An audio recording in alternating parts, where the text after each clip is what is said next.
Hi friends, welcome to our channel PG educator once again. और आज हम देखने वाले हैं 10th वालों का साइंस का फर्स्ट चैप्टर, जिसका नाम है ग्रेविटेशन। एकदम बेसिक से one shot revision full HD notes के साथ। तो चलिए बिना रुकावट शुरू करते हैं इस चैप्टर को। सबसे पहले देखेंगे हम ग्रेविटेशन का इंट्रोडक्शन। ग्रेविटेशन है क्या, ग्रेविटेशन किसने फाइंड किया, ग्रेविटेशन होता क्या है, क्या हमारे पास ग्रेविटेशन है या हमारे अर्थ के पास ग्रेविटेशन है। सारे क्वेश्चंस के आंसर मिलेंगे इस वीडियो में। तो चलिए शुरू करते हैं। सबसे पहले देखते हैं ग्रेविटेशन का इंट्रोडक्शन। तो देखिए, in our daily life we have notice things falling freely downward towards earth when thrown upwards drop from some height. यानी कि इसका मतलब क्या होता है, हमारे रोज़ के लाइफ में हम देखते हैं फ्रेंड्स, कोई भी चीज़ ऊपर से नीचे गिरती है। ऑफकोर्स अब नीचे से, क्या आपने कभी देखा है कि कोई एप्पल एक पेड़ से या कोई भी अलग सा फल ले लीजिए या फिर कोई भी चीज़ नीचे से ऊपर जा रही है और वो भी जाते ही रह रही है, यानी कभी वापस नीचे आई ही नहीं, ऐसा कभी होता ही नहीं है। तो हमारे पूरे लाइफ में क्या हम देखते हैं कि कोई भी चीज़ एक तो कुछ देर के लिए ऊपर जाएंगी, लेकिन वो वापस ज़मीन पर ही आती है। fact that all bodies irrespective their masses are accelerated towards the earth with constant acceleration was first recognized by the Galileo. अब गैलीलियो कौन है, तो गैलीलियो एक फेमस साइंटिस्ट है जिन्होंने फिजिक्स में बहुत बड़ी डिस्कवरी की है। जैसे आपने सर आइजैक न्यूटन का नाम सुना होगा जिन्होंने ग्रेविटेशन डिस्कवर किया, वैसे ही बहुत इम्पॉर्टेंट नाम एक गैलीलियो है। एक महान साइंटिस्ट है वो, जो कि इंडियन नहीं है, क्योंकि इंडिया के तो ज़्यादा साइंटिस्ट ही नहीं है। तो चलिए फ्रेंड्स आगे बढ़ते हैं। आगे हम देखेंगे the motion of a celestial bodies such as the moon, earth, planets and attraction of moon towards earth and the earth towards sun is an interesting subject of study since long time। यानी कि इसका मतलब क्या होता है कि अब हम कह सकते हैं कि अर्थ को ग्रेविटी है, सारी चीज़ें अर्थ के ऊपर आ जाती है। यानी हम कोई किसी चीज़ को, पत्थर को, बड़े से पत्थर को ऊपर फेंके तो वो थोड़ी देर तक ऊपर जाएगा, लेकिन फिर जब उसकी वेलोसिटी ज़ीरो होंगी तो वो वापस अर्थ पे ही आएगा। सेम उसी तरह तो जो सन है और जो मून है वो अर्थ पे नहीं आते। तो इसका भी कोई ना कोई तो रीज़न होगा जो साइंटिस्ट ने डिस्कवर कर लिया है, तो वो हम देखने वाले हैं। Now some questions arise in front of us. कुछ सवाल हमारे सामने आते हैं, वो है what are the effects of the force acting on an object, what types of forces are you familiar with, and what do you know about the gravitational force. इन सारे क्वेश्चंस के आंसर भी आपको यही मिलने वाले हैं। तो देखिए, ग्रेविटेशनल फोर्स क्या होता है। Gravitational force is a universal force and it acts only, not only between two objects on the earth but also between any two objects in the universe। अब अर्थ और यूनिवर्स का क्या है, तो अर्थ यानी कोई भी दो बॉडीज जो कि सिर्फ अर्थ पे है, लेकिन यूनिवर्स यानी क्या, पूरे ब्रह्मांड में, पूरी हमारी जो सूर्यमाला है, सोलर सिस्टम, उसमें जो भी कोई भी दो पॉइंट मासेस होंगे या कोई दो चीज़ें होंगी, उसके बीच में, उन दोनों चीज़ों के बीच में, यानी कि सपोज अर्थ पे हम हैं और एक दूसरी चीज़ रखी है कुछ डिस्टेंस पे इनके बीच में, और यूनिवर्स में जैसे कि ले लीजिए सन और अर्थ, या फिर अर्थ और मार्स, अर्थ या फिर वेनस, अर्थ या फिर सैटर्न, इनके बीच में किसी भी दो चीज़ों के बीच में जो फोर्स होता है उसे क्या कहते हैं, उसे ग्रेविटेशनल फोर्स कहते हैं। आगे देखते हैं। Kepler studied the planetary motion in detail and formulated his three laws of planetary motion which were available universal law of gravitation। यानी कि यह केपलर सर जोहान्स केपलर एक फेमस साइंटिस्ट है। इन्होंने क्या किया, इन्होंने प्लानिटरी मोशन यानी प्लैनेट का मोशन, जितने भी प्लैनेट है उनका मोशन स्टडी किया, और उससे क्या किया, उन्होंने थ्री लॉ ऑब्जर्व किए और थ्री लॉ क्रिएट किए। उन्होंने कुछ ना कुछ इन्फॉर्मेशन गैदर की और उससे थ्री लॉ बनाए जो यूनिवर्सल लॉ है, यानी किसी भी प्लेनेट के बारे में किसी भी प्लेनेट पर वो अप्लाई किए जा सकते हैं। तो अभी तक फ्रेंड्स हमने इस पूरे चैप्टर का इंट्रोडक्शन देखा। अब देखेंगे कि कौन से ऐसे पॉइंट हैं जो हमें इस चैप्टर में स्टडी करने हैं। तो पहला पॉइंट रहता है ग्रेविटेशन, सेकंड है केपलर्स लॉ, थर्ड है Newton's universal law of gravitation, and fourth है gravitational potential energy, and fifth है एस्केप वेलोसिटी। सारे के सारे पॉइंट डिटेल में हम देखने वाले हैं। तो चलिए हमारा फर्स्ट पॉइंट शुरू करते हैं, जिसका नाम है ग्रेविटेशन। देखिए हमारे फर्स्ट पॉइंट का भी नाम ग्रेविटेशन है और चैप्टर का भी नाम ग्रेविटेशन है, तो सेम सेम हो गया है ना। तो चलिए स्टार्ट करते हैं। अब you must have observe that whenever you throw any object upward. अब देखिए फ्रेंड्स, इस पूरे पैराग्राफ का मतलब मैं आपको सिंपल लैंग्वेज में समझा देता हूँ। अब देखिए, जब भी आप किसी ऑब्जेक्ट को ऊपर फेंकेंगे, आप अभी भी कर सकते हैं, अपने हाथ में कोई पेन होगा या फिर कोई ऑब्जेक्ट होगा, उसे ऊपर फेंक के देखिए, लेकिन मोबाइल मत फेंकिएगा, वरना वो टूट जाएगा। समझ गए ना। इसलिए अपने हाथ में सपोज एक हमने ऐसा पत्थर लिया, जिसको हमने क्या किया, ऊपर के डायरेक्शन में थ्रो किया। अब वो पत्थर ऊपर के डायरेक्शन में थ्रो किए बाद वो up up up and upward जाएगा, लेकिन एक ऐसी जो कि रेंज हो जाएंगी, एक ऐसी हाइट आएंगी कि वहाँ उसकी जो वेलोसिटी है, जो हमने जितने ज़ोर से फेंका, जितनी उसको वेलोसिटी ग्राउंड सरफेस पे दी, वो वेलोसिटी यहाँ क्या हो जाएंगी, वेलोसिटी यहाँ, वो वेलोसिटी पूरी की पूरी क्या हो जाएंगी, 0 मीटर पर सेकेंड हो जाएंगी।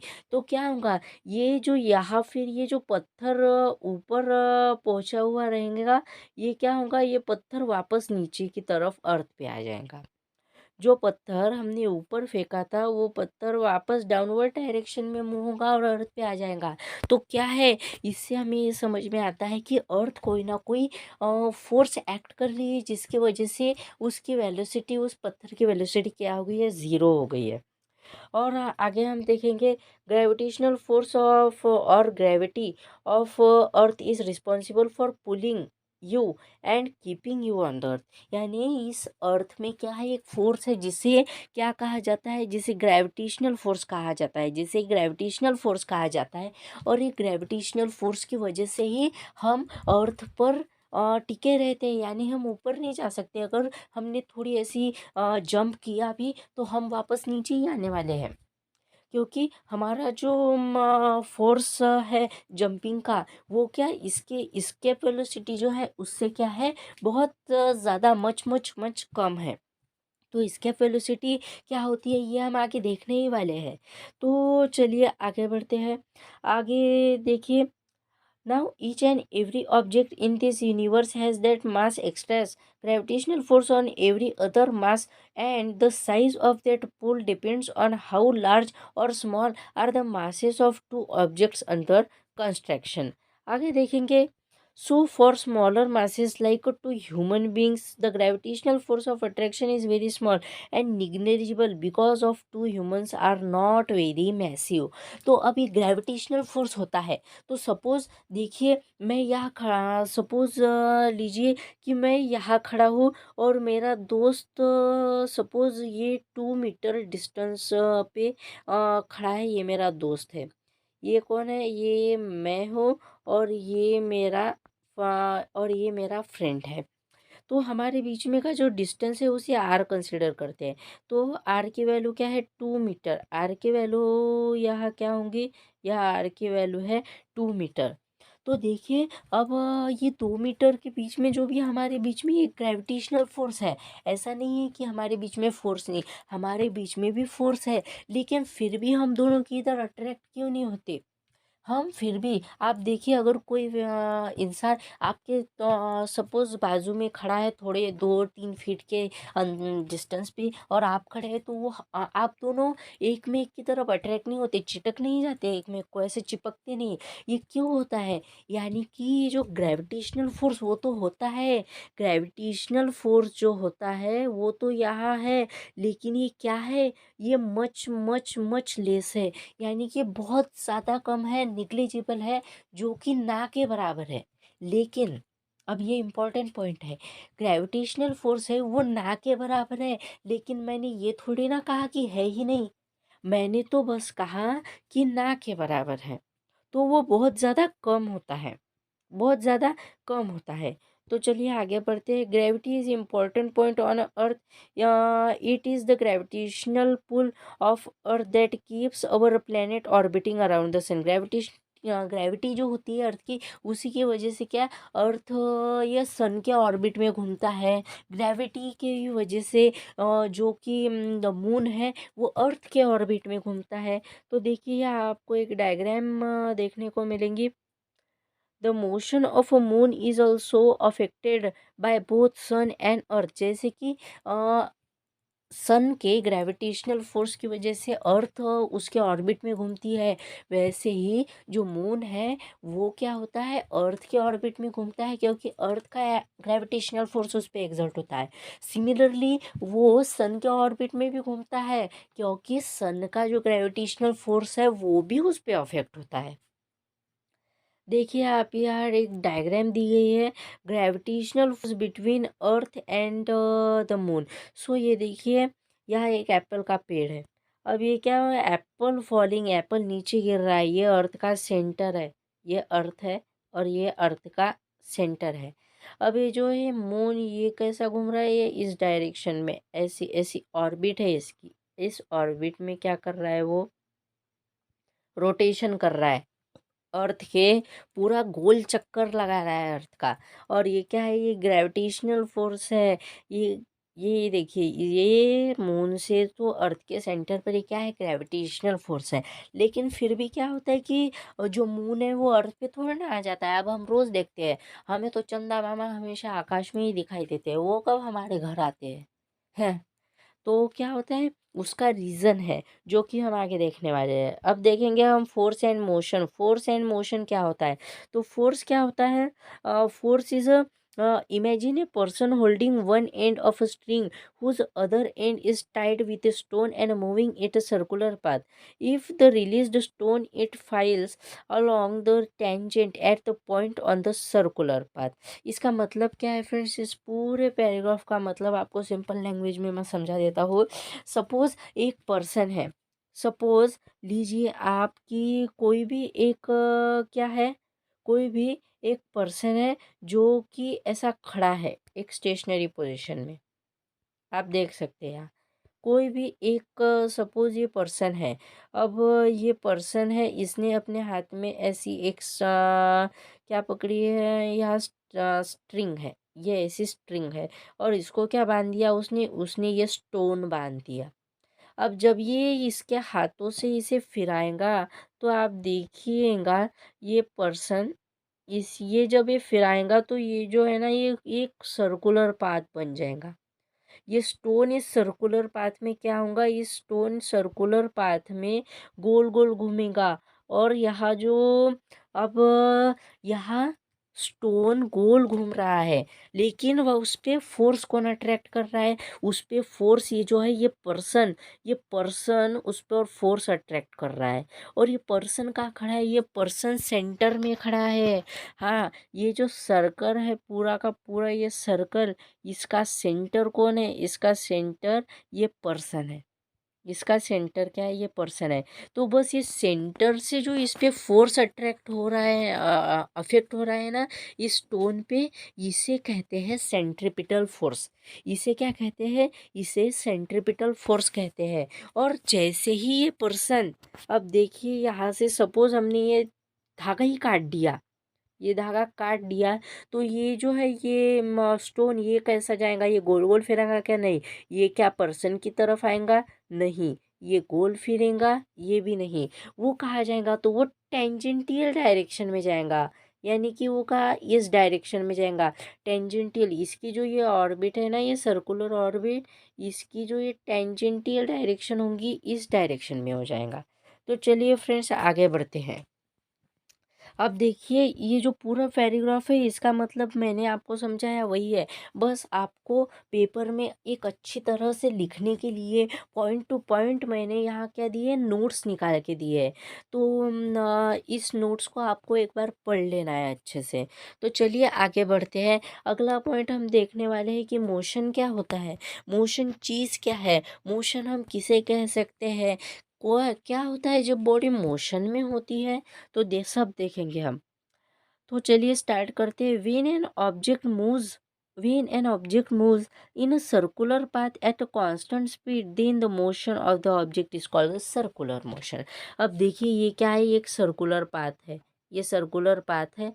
और यहाँ क्या है, सपोज ये एक कार है, ये एक कार है जो सर्कुलर पाथ में क्या कर रही है, घूम रही है।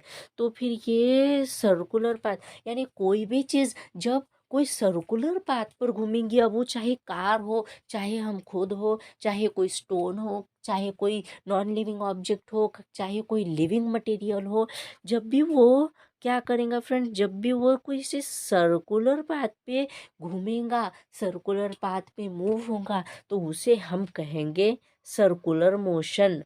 उसे हम क्या कहेंगे, उसे हम कहेंगे सर्कुलर मोशन। चलिए फ्रेंड्स आगे बढ़ते हैं। आगे, in our everyday life we come across many examples of a circular motion. हमारे पूरे ज़िंदगी में, अरे हमारे डेली लाइफ में ही ले लीजिए। अब देखिए, आप बैठे होंगे, आपके सर के ऊपर पंखा चल रहा होगा, या फिर कहीं भी आप अपने घर में पंखा देखिए। अब वो पंखे के जो ब्लेड होते हैं वो क्या होते हैं, वो एक सर्कुलर पाथ पे क्या होते हैं, मूव होते हैं, यानी गोल गोल घूमते हैं ना। तो क्या हुआ, ये भी सर्कुलर मोशन है, ये भी सर्कुलर मोशन है। अब मून क्या हो रहा है, मून अर्थ को ऑर्बिट में क्या करता है, ऐसा गोल गोल घूमता है, तो वो भी सर्कुलर मोशन है। अर्थ क्या करती है, सन के ऑर्बिट में घूमती है, ये भी सर्कुलर मोशन है। अब ऐसे बहुत से एग्जाम्पल आपको देखने को मिल जाएंगे। तो चलिए अगले पॉइंट की तरफ बढ़ते हैं। If the speed of the motion is constant for a particle moving in a circular motion, still the particle accelerates because of constantly changing direction of the velocity. If an object moves in a circular path with a uniform speed, its motion is called circular motion. बस वही है जो मैंने आपको बताया। अब यहाँ एक नया वर्ड आपको दिखाऊंगा कि यूनिफॉर्म स्पीड यानी क्या होती है। अब देखिए, आपको स्पीड तो पता ही होंगी, स्पीड का फॉर्मूला क्या है, डिस्टेंस अपॉन टाइम। तो स्पीड का फॉर्मूला है distance upon time. Distance with respect to time is called as a speed. लेकिन अब सपोज एक बाइक है, वो हम चला रहे हैं, सपोज पकड़ लीजिए 25 किलोमीटर पर हवर, पर हवर 25 किलोमीटर मीटर पर सेकेंड की स्पीड से, मीटर पर 25 मीटर पर सेकेंड की स्पीड से हम एक बाइक चला रहे हैं। तो ये क्या हो गई, हम चला तो रहे हैं, लेकिन उसकी जो ये स्पीड है यानी 25 मीटर पर सेकेंड, ये कभी चेंज ही नहीं हो रही। हम एक पॉइंट से, सपोज हमें ए से बी तक जाना है, हम ए से स्टार्ट हुए तो हम बी पे पहुँचे, लेकिन हमारी स्पीड पूरे रास्ते में क्या थी, 25 मीटर पर सेकेंड, जो कि चेंज ही नहीं हुई। तो इसे क्या कहेंगे हम, इसे हम कहेंगे यूनिफॉर्म स्पीड, यानी कि उसे चेंज ही नहीं किया हमने, वो एक ही स्पीड से हम गए, तो इसे हम कहेंगे यूनिफॉर्म स्पीड। तो चलिए आगे बढ़ते हैं। अब ये देखिए, यहाँ भी सेम वही दिया है, examples of circular motion, motion of artificial satellite around earth, moon, यही मैंने जो आपको बताया। अब आर्टिफिशियल सैटेलाइट क्या होता है, आर्टिफिशियल सैटेलाइट जो हम सैटेलाइट ऊपर की तरफ भेजते हैं, यानी कि आपके हाथ में जो मोबाइल है वो अभी क्यों चल रहा है, हम इस मोबाइल पे यूट्यूब कैसे चला सक रहे हैं, क्योंकि आर्टिफिशियल सैटेलाइट की वजह से। आर्टिफिशियल सैटेलाइट जो कि अर्थ के ऑर्बिट में घूम रहे हैं, वो हमारा कनेक्शन कैच कर रहे हैं, जिसके बारे में बहुत अच्छे से हम आगे भी पढ़ने वाले हैं। तो आर्टिफिशियल सैटेलाइट क्या कर रहे हैं, अर्थ के ऑर्बिट में मूव हो रहे हैं मून के साथ, तो क्या होगा, ये भी क्या है, सर्कुलर मोशन है। तो चलिए आप देख सकते हैं, जो हमने अभी तक देखा सिर्फ वही है। अब देखिए, ये मैन है, इसने क्या किया, एक थ्रेड बांध दिया, यहाँ क्या है, ये स्टोन है। अब जैसे ही ये थ्रेड छोड़ देगा, तो ये क्या होगा, ये टेंजेंटियल डायरेक्शन में भागेगा, बस वही है और कुछ भी नहीं। तो अब अब यहाँ एक मेन पॉइंट हमें देखना है। We know that the circumference of the circle of radius r given by 2 πr। If the body takes t seconds to go once around the circular path of radius r, the velocity v is given by what। यानी कि अब आप देखिए, यहाँ क्या है, कि ये जो सर्कल है इसकी रेडियस क्या है आर। आपको पता होगा सर्कल के सरकमफेरेंस का जो फॉर्मूला होता है वो होता है 2 पाई आर। सपोज इस स्टोन को टी टाइम लग रहा है एक पूरा राउंड यानी एक बार सरकमफेरेंस कर्व करने के लिए, तो इसके वेलोसिटी का फॉर्मूला क्या होगा? इसके वेलोसिटी होगी 2 पाई आर टी। जी हाँ फ्रेंड्स, 2 पाई आर टी इसकी वेलोसिटी होंगी, 2 पाई आर टी। अगला पॉइंट हम देखने वाले हैं केपलर्स लॉ। बहुत इम्पॉर्टेंट, बहुत इंटरेस्टिंग, एकदम मजामा पॉइंट है फ्रेंड्स। बिल्कुल टेंशन नहीं लेना है, ये इतना इजी है कि कुछ छोटा बच्चा भी कर लेगा, आप तो अभी 10th में हो। तो चलिए स्टार्ट करते हैं हमारा अगला पॉइंट, केपलर्स लॉ। फर्स्ट हम थोड़ी सी बेसिक इंफॉर्मेशन देखेंगे कि आखिर भाई ये केपलर है कौन, इसने क्यों ये लॉज बनाए हैं, आखिर इसका मकसद क्या है, इस चाहता क्या था हमसे, सब कुछ देखने वाले हैं। तो केपलर केपलर क्या है? Kepler Kepler studied the planetary motion and detail formulated 3 laws which is about the planetary motion which were available universal law of gravitation. Before Galileo, all observation of planet position were made with a naked eye. अब देखिए friends, मैं ये पूरा पढ़ने में वक्त ज़ाया नहीं करूँगा, क्योंकि अब आप ये तो आप भी वीडियो स्टॉप करके पढ़ ही सकते हैं। मैं आपको इसका डायरेक्टली क्या देता हूँ, एक्सप्लेनेशन देता हूँ हिंदी में, एकदम देसी तरीके से, ढासू टाइप में। तो देखिए इस पैराग्राफ में बस यही कहा गया है कि केपलर ने क्या किया, ये जो जितने भी प्लेनेट है जिसमें हमारी अर्थ है, मार्स है, सैटर्न है, यूरेनस है, इन सारे प्लैनेट्स का उसने प्लैनेटरी मोशन यानी प्लैनेट का मोशन, तो उसने क्या किया, प्लैनेट का मोशन स्टडी किया और उसने कुछ पॉइंट्स ऑब्जर्व किए और उस पर 3 लॉज बनाए जो कि यूनिवर्सल लॉ ऑफ ग्रेविटेशन जिन्हें कहा जाता है। अब पहले क्या होता था, जो गैलीलियो साइंटिस्ट था, एक फेमस साइंटिस्ट थे गैलीलियो, वो क्या, उनके टाइम में बिफोर यानी उनके टाइम से भी पहले यानी जब वो उनका जन्म हुआ था उससे भी पहले क्या होता था, जितना भी ऑब्जर्वेशन था पूरी यूनिवर्स का वो आँखों से किया जाता था, यानी आँखों से जितना दिखता है बस उतना ही 16th सेंचुरी तक। लेकिन क्या हुआ, 16th सेंचुरी के बाद में बहुत सारा डाटा अवेलेबल हो गया प्लानिटरी मोशन और उनके पोजीशंस के बारे में। तो फिर क्या हुआ, केपलर ने क्या किया, उन गैलीलियो के बाद उसने उस जो डाटा कलेक्ट किया था गैलीलियो ने उसका स्टडी किया और 3 लॉज बनाए जो कि हम आगे देखने वाले हैं। अब ये देखिए, यह आपको मैं बताने वाला हूँ केपलर का फर्स्ट लॉ हमें क्या बताता है। तो केपलर के फर्स्ट लॉ को लॉ ऑफ ऑर्बिट भी कहा जाता है, यह आप 11th में पढ़ने वाले हैं। लॉ ऑफ ऑर्बिट, ये नेम आपको 11th में अच्छे से याद हो जाएगा। तो फर्स्ट लॉ हम देखने वाले हैं, law of orbit. The orbit of a planet is an ellipse with sun at one of the foci. अब आपको ये जितनी भी इंफॉर्मेशन नीचे दी गई है ये आप एग्जाम में लिख सकते हो बेस्ट एक्सप्लेनेशन के साथ। आपने अगर ये एग्जाम में लिखा तो आपको 100 आउट ऑफ 100 मार्क्स पक्का, 100% पक्का आपको मिलने वाले हैं। मैं आपको इसका मीनिंग समझा देता हूँ। The orbit of a planet is an ellipse यानी क्या, कि जो भी कोई भी सपोज ये प्लेनेट है तो उसकी जो ऑर्बिट होती है ना फ्रेंड्स, ये ऐसे अंडाकार ऑर्बिट होती है, सर्कुलर नहीं होती है, अंडाकार, एकदम ऐसे अंडे के जैसी होती है। तो सपोज ये क्या है, ये अर्थ है तो इसकी ऑर्बिट ये सन है और ये है हमारी अर्थ। अर्थ घूम रही है सन के ऑर्बिट में, ये कैसी, इलिप्स ऑर्बिट कहते हैं जिसे। तो यहाँ जो ये जो सन है फ्रेंड्स, यहाँ जो ये सन की जो पोजीशन है, ये क्या है, ये एक one focus at one of the foci. Sun foci यानी क्या होता है, जब फोकस फोकस यानी एक पॉइंट, फोकल पॉइंट।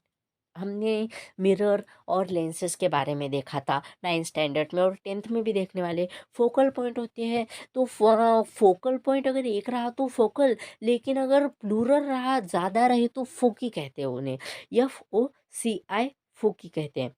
तो ये जो अर्थ का ये जो प्लेनेट का कोई भी ऑर्बिट होता है ना, ये इलिप्स होता है, जिसके यहाँ दो फोकस होते हैं, या तो आपको पता होगा ये एक फोकस और यहाँ होता है सेकंड फोकस इलिप्स में।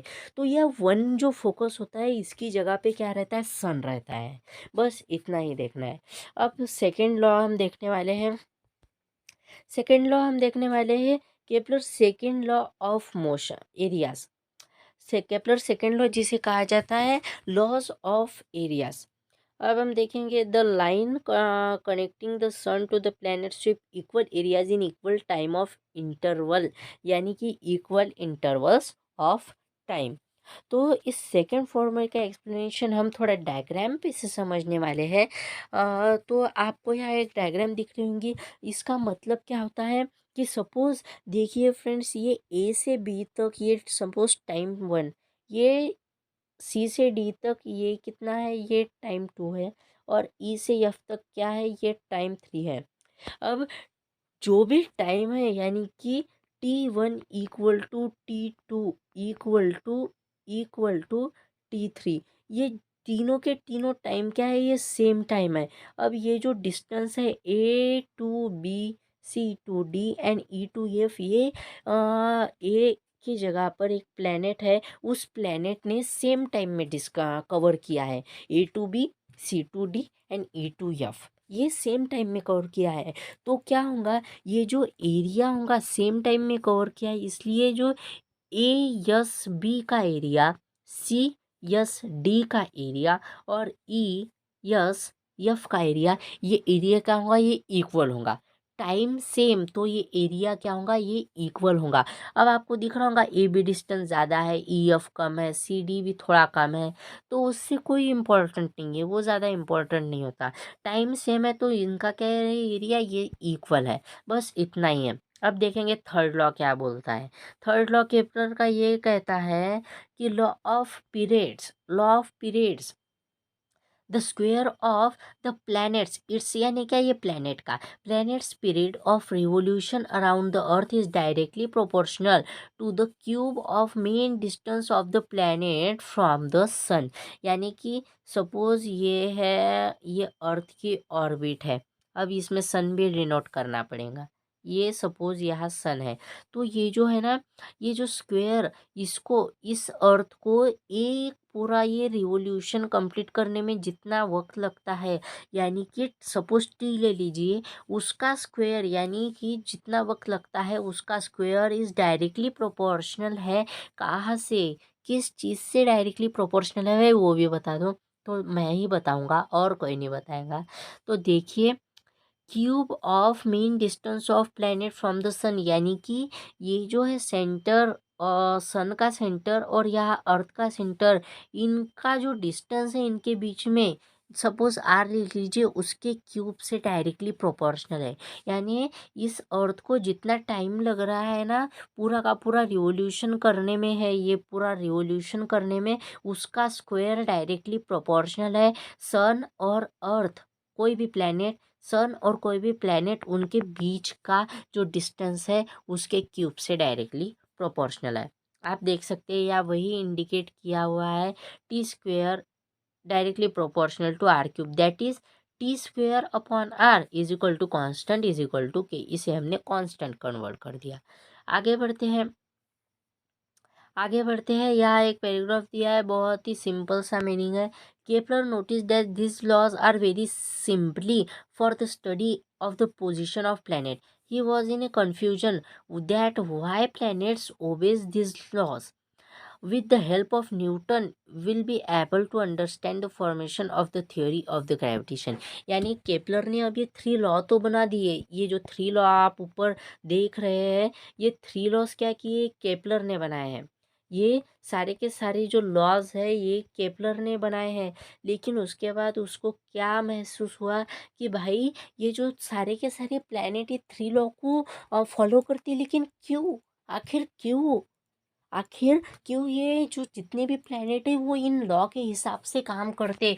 तो न्यूटन ने उसका आंसर दिया केपलर को। न्यूटन ने क्या की, न्यूटन ने डिस्कवर की थ्योरी ऑफ ग्रेविटेशन, जिसने केपलर के सारे क्वेश्चंस के आंसर दे डाले। क्या थी? थ्योरी ऑफ ग्रेविटेशन, जो हम आगे देखने वाले हैं। तो चलिए अगला पॉइंट देखते हैं। ये हमारा अगला पॉइंट है Newton's universal law of the gravitation. हाँ, universal law of gravitation was formulated by sir Isaac Newton. Sir Isaac Newton जो साइंटिस्ट है, उन्होंने न्यूटन ये जो यूनिवर्सल लॉ ऑफ ग्रेविटेशन है उसे डिस्कवर किया है, यानी उन्होंने खुद बनाया है। तो it states that every body in the universe attracts every other body with A force which is directly proportional to the product of their masses and inversely proportional to the square of distance between them. The force acts along the line joining the two bodies. अब देखिए इसका meaning क्या होता है। यानी suppose ये एक body है जिसका मास है यम वन और दूसरी बॉडी जिसका मास है यम 2। अब ये जो है इन बॉडी में क्या है, ये कोई, अब ये बॉडी कहीं भी हो सकती है, ये अर्थ पे हो सकती है, मार्स पे हो सकती है, ओशन के अंदर हो सकती है, ये यूनिवर्स में हो सकती है, ये सैटर्न पे हो सकती है, किसी भी प्लेनेट पे, पूरे यूनिवर्स में कहीं भी ये बॉडी हो सकती है। तो इनके बीच में जो फोर्स, ग्रेविटेशनल फोर्स, यानी कि क्या होता है, फोर्स ऑफ अट्रैक्शन, ये फोर्स क्या रहता है, ये डायरेक्टली प्रोपोर्शनल रहता है इन दोनों बॉडीज के मासेस के प्रोडक्ट से, यानी यम 1 डॉट यम 2, यानी इनका जो मास है इनके प्रोडक्ट से डायरेक्टली प्रोपोर्शनल रहता है और inversely proportional to the square of distance between them. उनके बीच में जो भी डिस्टेंस है, ये यहाँ से यहाँ तक जो भी डिस्टेंस है इससे इन्वर्सली प्रोपोर्शनल है। तो इसे हम बोलेंगे इक्वेशन 1 और इसे हम बोलेंगे इक्वेशन 2। जब हम इसे कंबाइन करेंगे फ्रेंड्स, तो हमें क्या मिलेगा, F is proportional to m 1 m 2 upon r square. अब यहाँ प्रोपोर्शनल का साइन है तो हमें कोई कांस्टेंट, कभी भी अगर प्रोपोर्शनल है तो उसे फॉर्मूला में कन्वर्ट करने के लिए हमें कांस्टेंट लेना पड़ता है। तो हम क्या कांस्टेंट क्या लेंगे, यहाँ हम बिग जी, कैपिटल जी बोलना है। अगर स्मॉल जी बोलोगे तो उसका मीनिंग चेंज होगा। स्मॉल जी यानी एक्सेलरेशन ड्यू टू ग्रेविटी होता है, इसलिए capital G m 1 m 2 upon r square. अब आपके दिमाग में एक क्वेश्चन घूम रहा होगा, ये कैपिटल जी को हम कहेंगे क्या भाई? तो ये कैपिटल जी है, इसे कहते हैं कांस्टेंट ऑफ ग्रेविटेशन। हम आगे वही देखने वाले हैं, चलिए देखते हैं। अब ये देखिए, ये दो बॉडीज हैं, इनके बीच में का डिस्टेंस आर है। आगे सपोज मैंने आपको जो बताया वही दिया है। देखिए F is directly proportional to m, यानी दोनों बॉडी के मास के प्रोडक्ट से वो प्रोपोर्शनल है डायरेक्टली, और इन्वर्सली प्रोपोर्शनल टू 1/r², यानी उनका जो डिस्टेंस है उनके स्क्वायर के रेसिप्रोकल से वो डायरेक्टली इन्वर्सली प्रोपोर्शनल है। इसको जब हम कंबाइन करेंगे तो हमें ये मिलेगा, और आखिर में फॉर्मूला क्या मिलेगा, F is equals to G upon r square, जो हमने अभी अभी प्रूव किया है। अभी अभी हमने जो प्रूव किया है। आगे बढ़ते हैं। आगे देखिए, यह आपको जी का मीनिंग दिया हुआ है। मैंने कहा था ना, G is the constant of gravitation. G is a constant, ये जी क्या है, या कांस्टेंट है। यहाँ से प्रोपोर्शनल का जो साइन है वो हटाने के लिए हमने क्या लिया, हमने कांस्टेंट लिया, जिसे हमने कहा G, capital G. Capital G is a constant known as universal gravitational constant. इसका नाम है यूनिवर्सल ग्रेविटेशनल कांस्टेंट। ऑल्सो आप इसे कह सकते हैं कांस्टेंट ऑफ ग्रेविटेशन और ग्रेविटेशनल कांस्टेंट। सो इसकी SI unit of gravitational constant is newton metre square per KG square. ये इसका एसआई यूनिट है। आगे हम देखने वाले हैं, value of G was first found by Henry Cavendish and it is G equal to 6.673 into 10⁻⁻11 newton metre square per KG square. ये जो फ्रेंड्स आपको यहाँ अभी दिख रहा है, ये Newton metre square per KG square, ये SI unit of gravitational constant है। और उसकी वैल्यू फर्स्ट किसने ढूंढ के निकाली थी, हेनरी कैवेंडिश ने, जो कि एक साइंटिस्ट थे, उन्होंने ढूंढी थी। और वो कितनी थी, वही कांस्टेंट है 6.673 into 10⁻⁻11 newton metre square per KG square. Per KG square यानी कि आपको पता होगा 1 अपॉन अगर होगा केजी स्क्वायर, तो हम इसे ऐसा भी लिख सकते हैं kg⁻⁻²। बस वही यहाँ लिखा है। आगे बढ़ते हैं।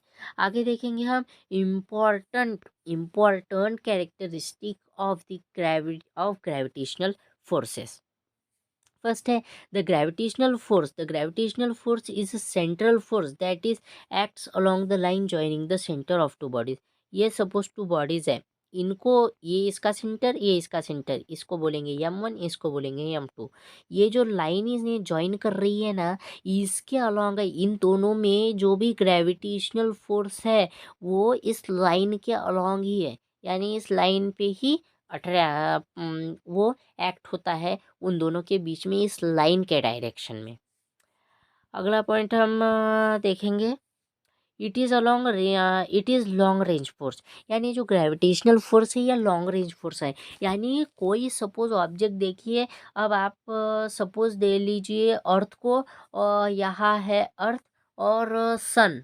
सन और अर्थ का डिस्टेंस बहुत ज़्यादा है, ये आपको भी पता होगा। इन दोनों के बीच में भी ये फोर्स होता है, यानी कि ये क्या है, ये लॉन्ग रेंज फोर्स है, बहुत ज़्यादा रेंज तक ये फोर्स रहता है। तो इसे हमने क्या कहा, long range force. The gravitational force is effective even a large distance. कितना भी दूर हो चाहे कोई भी ऑब्जेक्ट, वो ग्रेविटेशनल फोर्स होता ही है।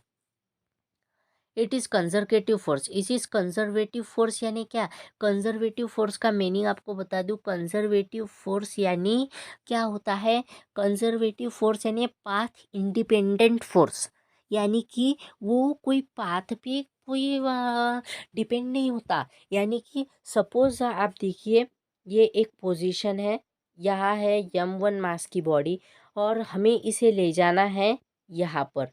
तो अब आप इसे ऐसे यहाँ ले जाइए, चाहे ऐसे यहाँ ले जाइए, चाहे ऐसे यहाँ ले जाइए, इससे कोई फ़र्क नहीं पड़ता कि आप कौन सा पाथ चूज़ कर रहे हैं। फ़र्क इसे पड़ता है कि बस ये जो बॉडी है ये यहाँ पहुँच जानी चाहिए। अब वो इस पाथ से पहुँचे, ऐसे पहुँचे या ऐसे, ये किसी भी पाथ से पहुँचे, तो इसे क्या कहते हैं, पाथ पे डिपेंड नहीं, यानी पाथ इंडिपेंडेंट, जिसे कंजर्वेटिव फोर्स कहते हैं। तो ये ग्रेविटेशनल फोर्स क्या है, कंजर्वेटिव फोर्स है।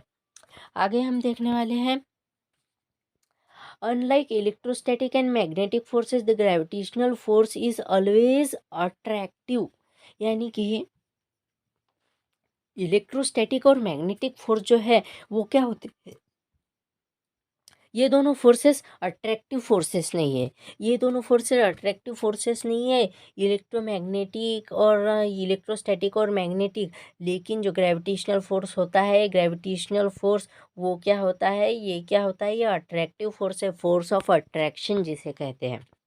आगे हम देखेंगे अर्थ्स ग्रेविटेशनल एक्सेलरेशन। पहले आपको बेसिक इन्फॉर्मेशन दे दूँ। अर्थ्स ग्रेविटेशनल एक्सेलरेशन ये स्मॉल जी से डिनोट करते हैं। अब देखिए यहाँ आपको एक कन्फ्यूजन पैदा होता है। स्मॉल जी यानी क्या, स्मॉल जी यानी अर्थ्स ग्रेविटेशनल एक्सेलरेशन, और बिग जी यानी क्या, कांस्टेंट ऑफ द ग्रेविटेशन। तो चलिए देखते हैं, change along the surface of earth, यानी change along what, change along the surface of earth, यानी अर्थ के सरफेस पे ये कैसा क्या चेंज होगा, इसके वैल्यू कैसे चेंज होंगी, ये हम अब क्या करने वाले हैं, अब देखने वाले हैं। तो चलिए देखते हैं। When an object falls freely towards the earth, मैं इसको आपको डायरेक्टली इसका मीनिंग बताता हूँ। अब देखिए यहाँ मैं एक डायग्राम ड्रॉ कर रहा हूँ। सपोज ये क्या है, ये हमारी अर्थ है, एक छोटी सी प्यारी सी, छोटी नहीं है बड़ी है थोड़ी, लेकिन हमारी है, किसी और की तो नहीं है।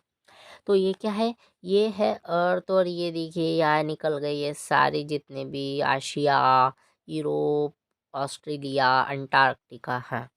तो ये क्या हो गई, अब ये हमारी अर्थ हो गई। अब अर्थ है, तो ये जो है ना, ये अर्थ का क्या है, ये अर्थ का सेंटर है, ये अर्थ का सेंटर है, ये अर्थ का सरफेस है। अब ये जो सरफेस है ना, तो चेंज अलोंग द सरफेस यानी क्या है, ये जो अर्थ है, क्या आपको लगता है कि ये अर्थ ऐसी ही है? ये अर्थ क्या गोल है? नहीं, ये बहुत गलत है। अर्थ हमारी गोल है ही नहीं। हमारी अर्थ कैसे उबड़ खाबड़ है। उबड़ खाबड़ आपको समझ में आ रहा होगा। हमारी गोल एग्जैक्टली गोल नहीं है, वो उबड़ खाबड़ है। ये उबड़ खाबड़ का मीनिंग क्या होता है फ्रेंड्स? यानी कि वो कहीं से क्या है, कहीं ऊपर उठी है चट्टान की जैसी, तो कहीं समंदर की जगह वो नीचे है। तो इसे कहते हैं उबड़ खाबड़, यानी हमारी लैंग्वेज में। तो आप देखिए ये जो अर्थ है ना, ये अर्थ, ये क्या है, इसके ये पोल है, ये नॉर्थ पोल साउथ पोल, ये क्या है, पोल है। और ये क्या है, ये क्या है, ये इक्वेटर है। ये क्या है, ये इक्वेटर है। ये इक्वेटर है, ये इक्वेटर है, बोथ इक्वेटर। और ये क्या है, ये पोल है, जिसे हम नॉर्थ पोल कहते हैं, नॉर्थ पोल। और इसे हम साउथ पोल कहते हैं। तो ये जो अर्थ की जो ग्रेविटेशनल एक्सेलरेशन होता है, ये क्या होता है आपको पता है? ये जो पोल है, यहाँ पे आप देख सकते हैं।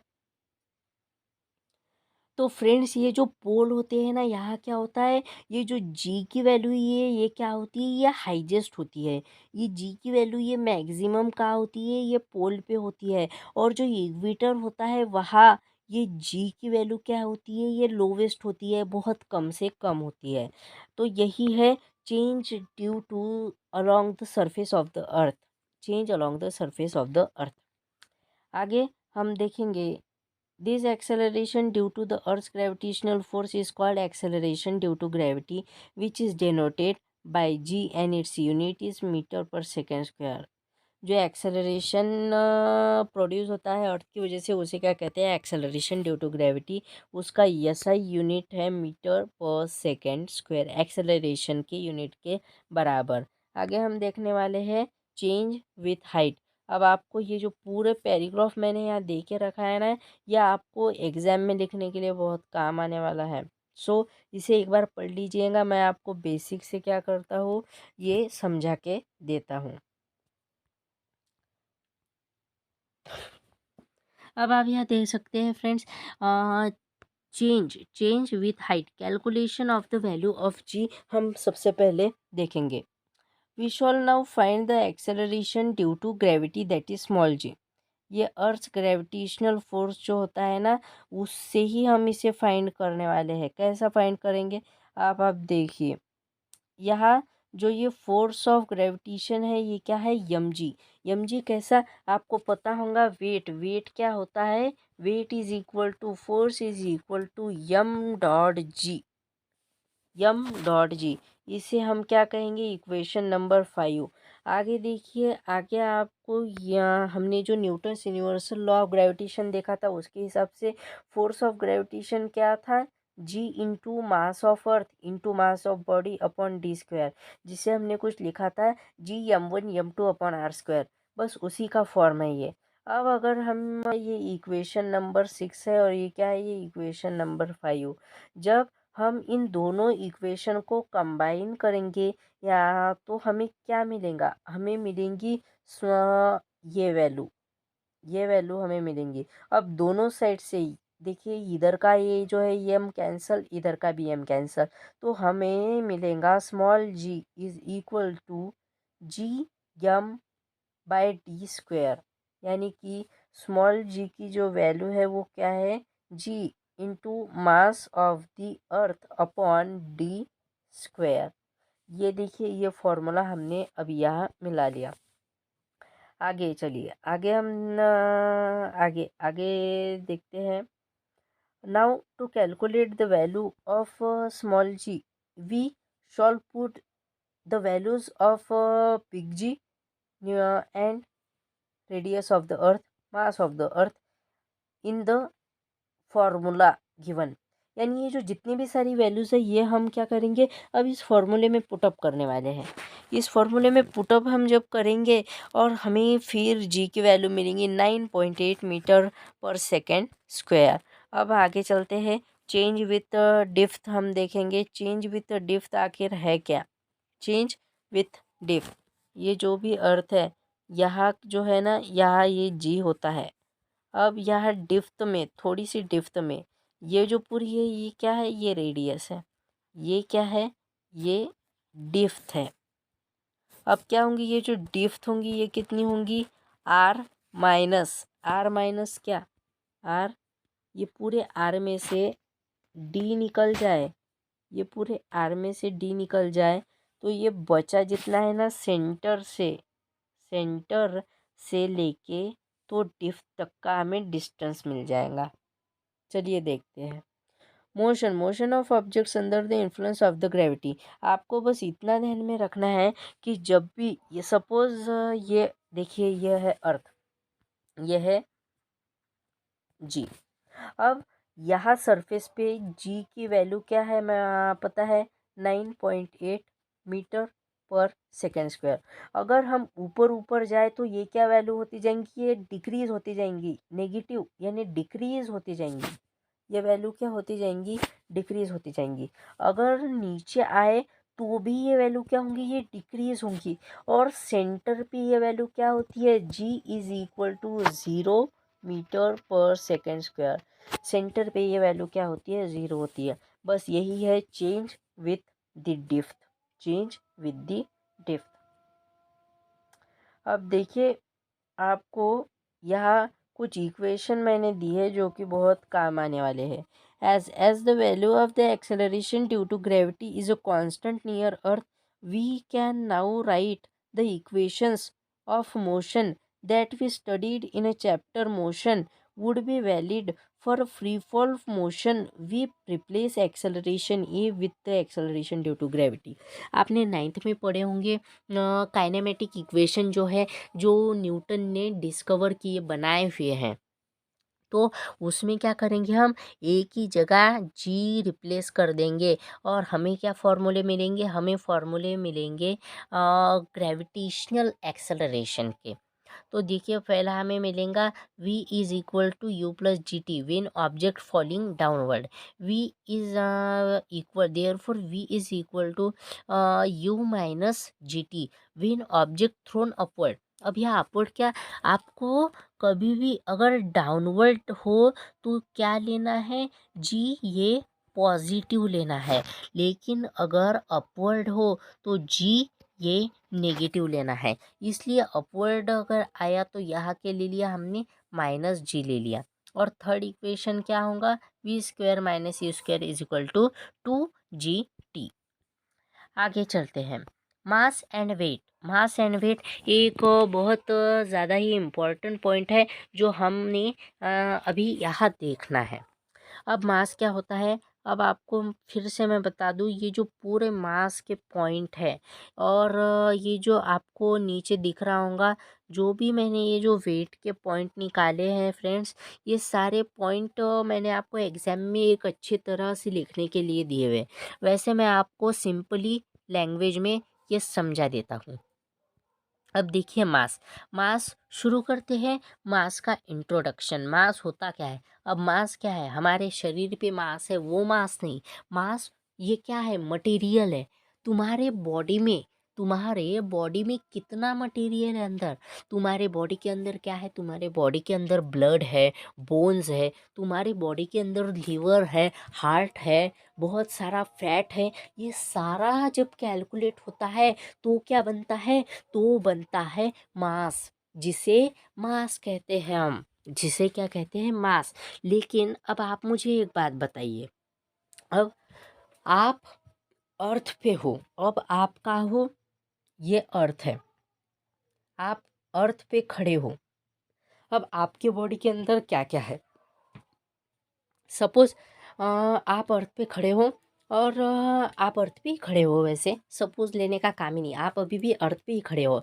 अब आपके बॉडी के अंदर क्या है? आपके बॉडी के अंदर लीवर है, हार्ट है, ब्लड है, बोन्स है, बहुत सारा लिक्विड केमिकल है, मटेरियल भरा हुआ है। अब आप मुझे एक बात बताइए, अगर आप इस अर्थ से किसी दूसरे प्लेनेट, या हम ले लेते हैं मार्स, ये क्या है?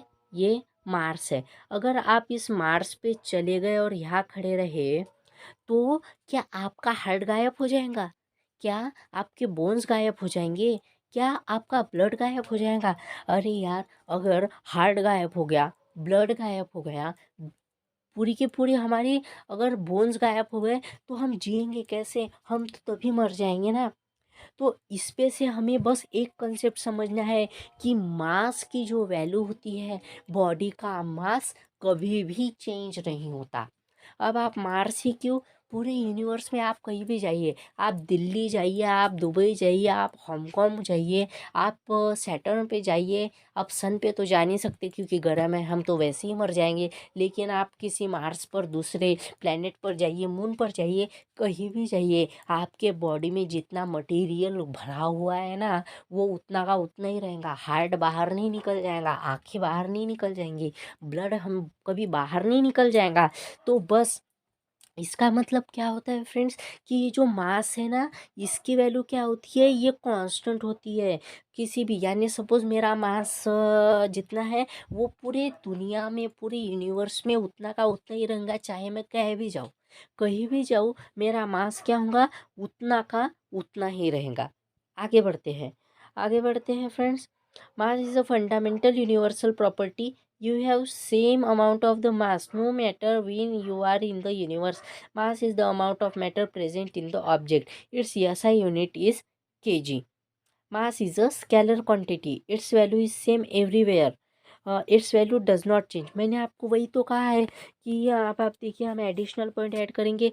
इसका SI यूनिट kg है। ये एक स्केलर क्वांटिटी है। स्केलर क्वांटिटी और वेक्टर क्वांटिटी, क्वांटिटी के दो टाइप होते हैं, आपने पढ़े होंगे। स्केलर क्वांटिटी यानी the quantity which is completely, यानी उस क्वांटिटी को डिस्क्राइब होने के लिए सिर्फ मैग्नीट्यूड की ज़रूरत होती है, डायरेक्शन की ज़रूरत ही नहीं। उसे कहते हैं स्केलर क्वांटिटी, उसे कहते हैं स्केलर क्वांटिटी। और वेक्टर क्वांटिटी क्या होती है, जिससे मैग्नीट्यूड और डायरेक्शन बोथ की नीड होती है, ज़रूरी होती है उसकी वैल्यू शो करने के लिए, उसे वेक्टर क्वांटिटी कहते हैं। स्केलर में सिर्फ क्या इम्पोर्टेंट है, मैग्नीट्यूड होता है, डायरेक्शन नहीं होती। लेकिन जो वेक्टर होता है उसमें मैग्नीट्यूड तो होती है और साथ में डायरेक्शन भी होती है। तो ये था पूरा कंसेप्ट स्केलर और वेक्टर का। तो ये जो मास है, ये क्या है फ्रेंड्स, ये मास जो है ना, ये क्या है, ये स्केलर क्वांटिटी है जिसका ऐसा यूनिट केजी है। और इसकी अगर डेफिनेशन आपको चाहिए तो आप नोट कर लीजिए, मैं बताता हूँ। मास, मास क्या है, mass is the amount of matter present in the object. amount of mass, amount of matter present in the object is called as a mass। आगे देखिए, it is the measure of inertia of an object, that is the higher mass higher the inertia। यानी कि क्या, अब देखिए inertia यानी Newton के law से रिलेटेड है, फर्स्ट लॉ से। लॉ ऑफ इनर्शिया यानी first, Newton's first law of motion, आपने नाइन्थ में पढ़ा था, उसे कहते हैं लॉ ऑफ इनर्शिया। अब ये मास क्या होता है, ये इनर्शिया का मेजर होता है। यानी कि अगर मास हायर अगर रहा, मास ज़्यादा रहा, तो इनर्शिया भी क्या होंगी उस ऑब्जेक्ट की, किसी लिविंग बॉडी की ज़्यादा होंगी। और अगर मास कम रहा तो उसकी इनर्शिया भी क्या होंगी, इनर्शिया भी कम होगी। अब इनर्शिया यानी क्या, इनर्शिया क्या होता है, इनर्शिया यानी जड़त्व। इनर्शिया यानी किसी बॉडी को अगर आपको मोशन में लाना है, यानी सपोज कोई बॉडी ऐसी रखी है, उसे आप इजीली मोशन में नहीं ला सकते, उससे पहले आपको ज़्यादा फोर्स अप्लाई करना होगा। जब वो मोशन में आ जाए तब आपने कम फोर्स अप्लाई किया तब भी वो मोशन में ही रहेंगे। लेकिन पहले स्टेशनरी पोजीशन से मोशन में लाने के लिए आपको क्या अप्लाई करना होगा, ज़्यादा फोर्स अप्लाई करना होगा। यानी उसे क्या था, वो उसे इनर्शिया था, इनर्शिया स्टेट में थी, वो एकदम रेस्ट पोजीशन में थी, यानी उसे इनर्शिया था, जड़त्व था, इसलिए हमें ज़्यादा फोर्स पहले अप्लाई करना पड़ा उसे मोशन में लाने के लिए। तो ये हो गया इनर्शिया का, इनर्शिया मतलब क्या होता है, इसका मीनिंग। अब आगे हम देखने वाले हैं वेट। हमारा इस वीडियो का लास्ट का पॉइंट है और एकदम दमदार एंट्री के साथ, जैसी एंट्री की थी ना वैसे ही दमदार एंडिंग भी करेंगे हम। तो चलिए, वेट, वेट क्या होता है अब मैं आपको बता दूं। वेट, वेट जो होता है ना, weight of an object is defined as the force of gravity on the object. Weight is not fundamental, it depends on the circumstances in the universe. Weight is the force, it is the resultant gravitational force exerted by body with mass m by all the another bodies on the universe. Weight is equal to Fg is equal to Gm, mass of earth divided by r square is equals to mg. W is equal to weight is equal to F is equal to m g, यानी क्या है, wait. अब आपको इस सारे point पे से एक बात समझ में आ गई होंगी कि वेट क्या है। Weight is the force, weight is the force exerted by the earth on the body. So आपको पता होगा force is equal to mass into acceleration, लेकिन यहाँ ग्रेविटेशनल एक्सेलरेशन है तो हमने एक ही जगह क्या लिया, स्मॉल जे लिया। तो ये क्या है, यह weight is equal to force and therefore weight is equal to force is equals to m g, m g. तो बस यही पे यहाँ यहाँ यही दिया हुआ है। Where m e is the mass of the earth and r is the radius. यहाँ क्या है, ये जो आर है ना, ये रेडियस ऑफ द अर्थ, और यम ई क्या है, मास of the earth, mass of the अर्थ। अब देखिए, अब हम आगे भी वेट का एक पॉइंट देखने वाले हैं। वेट, वेट क्या होता है, तो weight, the weight is being force is a vector quantity and its direction is towards the centre of the earth as the value of g is not same everywhere. The weight of an object changes from place to place through the mass constant everywhere, through the mass, mass is constant everywhere. अब क्या है, मैंने आपको बताया था ये क्या है, वेट क्या है, वेक्टर क्वांटिटी है, यानी कि उसे डायरेक्शन और मैग्नीट्यूड दोनों की ज़रूरत पड़ती है खुद को शो करने के लिए, खुद को साबित करने के लिए, इसलिए वो वेक्टर क्वांटिटी है। अब इसमें एक पॉइंट नोट कर लीजिए, SI unit, SI unit of weight, SI unit of weight is equal to newton, जैसा unit of weight is equal to newton. आप जो रोज़ रोज़ कहते हैं ना, मेरा वेट 5 kg है, मेरा वेट 40 kg, मेरा वेट 45 kg, आपका 40 के आसपास होगा, लेकिन जो kg क्या है, ये आपका वेट नहीं है, ये आपका मास है, यानी कि आपके बॉडी के अंदर जितने भी पूरा मैटर भरा हुआ है, मटेरियल, वो है। असलियत में जो वेट होता है ना, वेट का किस में मेज़र करते हैं, वेट मेज़र करते हैं न्यूटन में। कितना न्यूटन आपका वेट है, ऐसा बोलना चाहिए। तो आज के बाद कभी भी वेट बोलेगा तो न्यूटन में, और केजी में जब भी मेज़र करेंगे ना, तो उसे वेट नहीं बोलना है, उसे क्या बोलना है, उसे आपको मास बोलना है। तो अब आप ये समझ गए होंगे कि जो मास, अब हमने क्या, हम शॉर्ट पॉइंट देखेंगे। मास, मास क्या है, ये मास स्केलर क्वांटिटी है जिसका जैसा यूनिट केजी है, amount of matter present in the body, और ये कांस्टेंट रहता है, यानी इसकी वैल्यू कभी पूरे यूनिवर्स में चेंज नहीं होती है। लेकिन ये अलग अलग बॉडीज़ का अलग अलग हो सकता है। सपोज़ मेरा मास है 40 kg, तो मेरा मास 40 kg यहाँ भी है, मून पे भी रहेगा, मार्स पे भी रहेगा। लेकिन सपोज़ अब देखिए, अगर कोई बड़ा सा पत्थर है, उसका मास है 200 kg, तो वो 200 kg अर्थ पे भी रहेगा, 200 kg ही मार्स पे रहेगा, मून पे रहेगा। यानी वो अलग अलग बॉडी का मास अलग अलग होता है, लेकिन वही बॉडी का मास, वही बॉडी अगर किसी और जगह ले जाए तो वो चेंज नहीं होता। आगे हमने क्या देखा, हमने देखा था वेट, वेट क्या होता है, तो वेट क्या होता है, वेट का मीनिंग क्या है, मैं आपको तो वेट क्या है, वेट का ऐसा यूनिट न्यूटन है, ये वेक्टर क्वांटिटी है, और ये क्या है, फोर्स है, फोर्स है। इसलिए W is equal to M into g, because F is equal to M into g, and हमें पता है W is equal to F, and therefore हमने ये रिलेशन निकाला, W is equal to M into जी। So thank you friends, आज की इस वीडियो में हमने इतना ही देखना था। अगर आपको ये वीडियो सच में अगर लाइक लगा तो लाइक शेयर सब्सक्राइब कर दीजिए। कमेंट में आपको वीडियो कैसा लगा ये ज़रूर लिखकर हमें बताइए। आपके जो सारे स्टूडेंट्स हैं, बाकी सारे जो फ्रेंड्स हैं, उन तक ये वीडियो शेयर कीजिए, और मिलते हैं अगले वीडियो में। सो थैंक यू।